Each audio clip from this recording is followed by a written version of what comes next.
السلام علیکم ورحمۃ اللہ وبرکاتہ۔ فضائل ذکر، فضائل اعمال کو سننے کے لیے میرے چینل کو سبسکرائب کریں، بیل آئیکن دبانا مت بھولیے گا اور اس کو اپنے گھروں میں بھی پڑھیں۔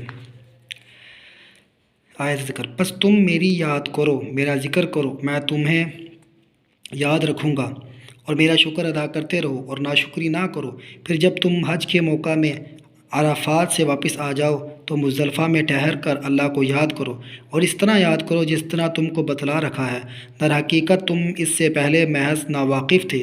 پھر جب تم حج کے اعمال پورے کر چکو تو اللہ کا ذکر کیا کرو، اور جس طرح تم اپنے آباء و اجداد کا ذکر کیا کرتے ہو کہ ان کی تعریفوں میں رطب اللسان ہوتے ہو، بلکہ اللہ کا ذکر اس سے بھی بڑھ کر ہونا چاہیے۔ پھر جو لوگ اللہ کو یاد بھی کر لیتے ہیں ان میں سے بعض تو ایسے ہیں جو اپنی دعاؤں میں یوں کہتے ہیں، اے پروردگار ہمیں تو دنیا ہی میں دے دے، سو ان کو تو جو ملنا ہوگا دنیا ہی میں مل جائے گا، اور ان کے لیے آخرت میں کوئی حصہ نہیں۔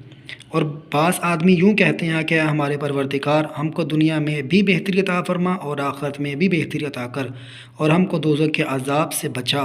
سو یہی ہیں جن کو ان کے عمل کی وجہ سے دونوں جہاں میں حصہ ملے گا، اور اللہ جلدی ہی حساب لینے والا ہے۔ فائدہ، حدیث میں آیا ہے کہ 3 شخصوں کی دعا رد نہیں کی جاتی بلکہ ضرور قبول ہوتی ہے۔